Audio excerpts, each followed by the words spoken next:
दुसऱ्याला विचारायचे, हिंदू हो क्या, तू एक कलमा पढ़ के सुनाओ. नकुला वाचता येणार, नकुला कळत येणार, नुसता रक्तपात होत होता, डोळ्यात भाडल्या जात होत्या, रक्ताच्या किंकाळा यायचा कल्लोळ होत होता. रडणाऱ्या त्यांच्या बायका रडत रडत सांगत होत्या, अहो आम्हाला तरी का जिवंत ठेवता, आम्हालाही मारा ना. आणि ते दहशतवादी सांगत होते, नाही तुम्हें नहीं मारेंगे, तुम जाकर मोदी को बताओ. आणि या सगळ्या घटनेत मला एक गोष्ट मी ध्यानात घेतली, त्या दहशतवाद्यांनी हे नाही विचारलं तुम्ही हिंदी बोलता का मराठी. त्यांनी हेही नाही विचारलं तुम्ही महाराष्ट्रातले की गुजरातकडचे, केवळ विचारण्यात आलं तुमचा धर्म कोणता, आणि जर हिंदू असाल तो अल्लाह को प्यारे हो जाओ. संपूर्ण देशभरातून या घटनेचा जाहीर निषेध करण्यात आला. भारतीय सुरक्षा व्यवस्थेवरती प्रश्नचिन्ह निर्माण झालं. अहो कुठे गेली 56 इंच छाती, मोदी है तो मुमकिन क्यों नहीं मला बदले का जवाब दिला. पण बदले का जवाब देण्याचे नियोजन अगोदर सुरू झालं. जेव्हा हल्ला झाला त्याच रात्री एका ऑफिसरला रात्री कॉल करण्यात आला. कोण? मी प्रधानमंत्री मोदीजींचा पीए बोलतो, प्रधानमंत्री आपल्यासोबत बोलण्याची इच्छुक आहे.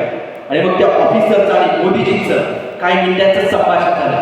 त्या ऑफिसरला एका गुप्त ठिकाणी एका गुप्त भेटीसाठी बोलवण्यात आलं. गुप्त मीटिंग मध्ये स्वतः प्रधानमंत्री मोदीजी, रक्षा मंत्री राजनाथ सिंहजी, विदेश मंत्री एस जयशंकरजी, आर्मी नेव्ही एअरफोर्स तीनही दलाचे प्रमुख आणि ते ऑफिसर ज्यांना रात्री बोलवण्यात आलं सगळे उपस्थित होते. ते ऑफिसर होते कोण नेमके?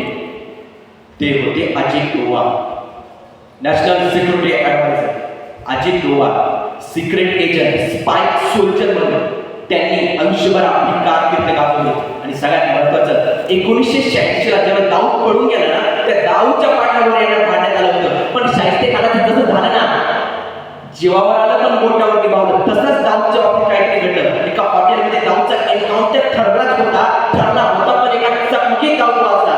पण त्या चकमकीमुळं त्या दाऊदच्या मनात इंटरनॅशनल डॉनच्या मनात धडकी भरली. आणि तो धडकी भरवणारा एकमेव आदित्य बेधडक इन्स्पेक्टर अजय डोवाल यांच्यावरती जबाबदारी सोपवण्यात आली मिशनची.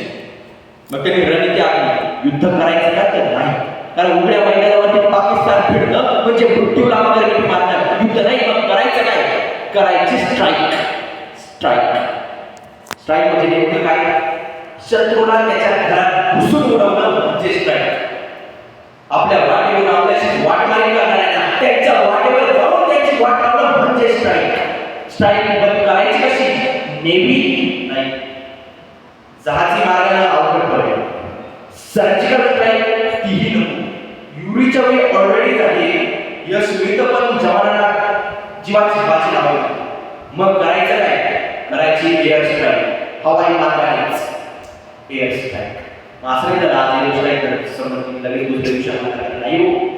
शाहिस्तेखानाचा छापा झाला त्यावेळेस अगोदर गुप्तहेर खात्याचे प्रमुख बहिरीचे नाही, सगळा रोडमॅप कामाचा तयार झाला. मग मराठ्यांचा इतरही 30 रणनीती वापरायची.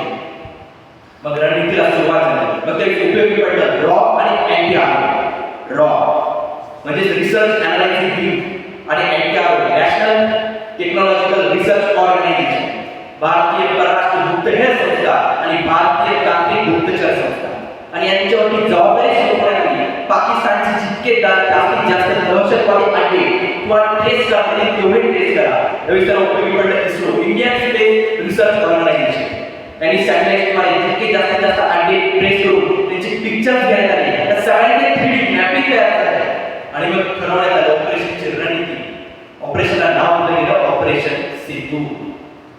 त्या प्रत्येक मिशनमध्ये जवानांना गोष्टीची जाणीव होती. ज्यांनी आपल्या नाता बहिणीचं कुटुंब घुसलं, कपाळाचं सिंदूर घुसण्याचा प्रयत्न झाला. जे आपला काश्मीर घेऊन पाहताय त्याची एका रात्री ठारा मिळवली ना तर नावाचे बाप ते जवान नाही.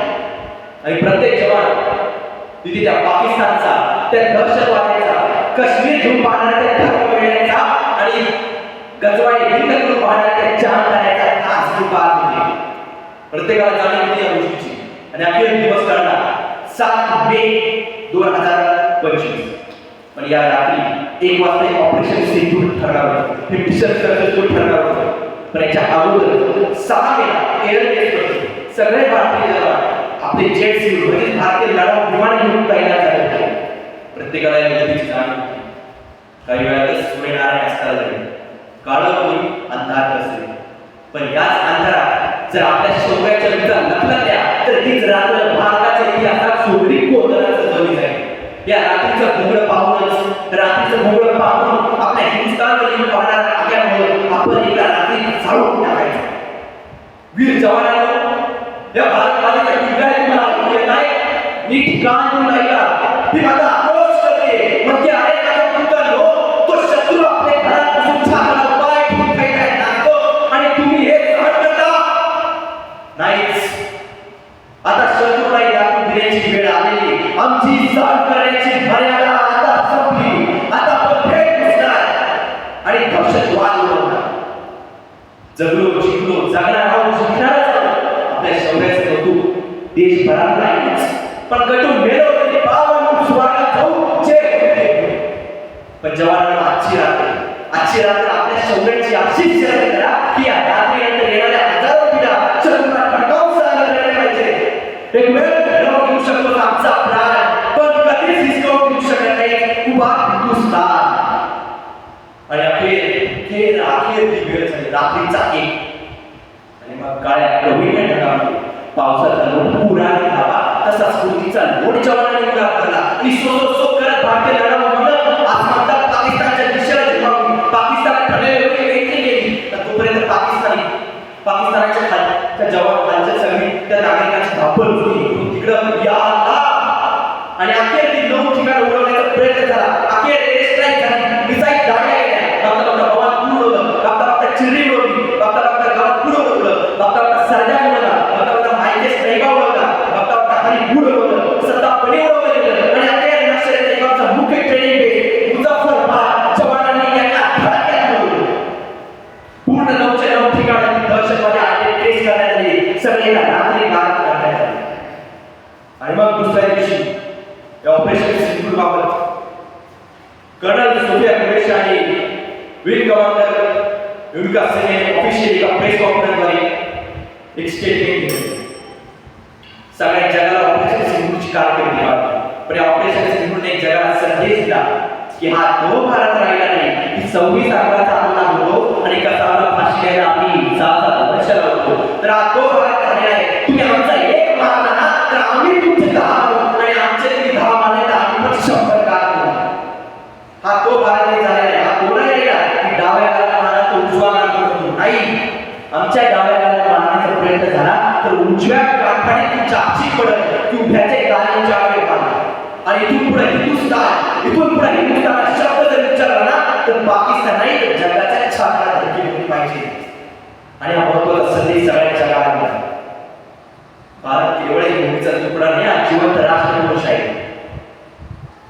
जिवंत राष्ट्रपुरुष, अभिनंदनीय भूमी, वंदनीय भूमी, अर्पणीय भूमी, दर्पणीय भूमी. जगावं या भारतासाठी, मरावं या भारतासाठी आणि मेल्यानंतर असतील एकच कान घातला भारत माता की जय. आज विषय मांडतो ऑपरेशन सिंधूचा. येऊ करू पण एक दिवस काही वर्षामध्ये असा येऊ या स्पर्धेत ऑपरेशन भगवा हे पाकिस्तानवरती सुद्धा बोलण्याची त्या स्पर्धकांना संधी मिळो अशी एक आशावादी अपेक्षा व्यक्त करतो. आपण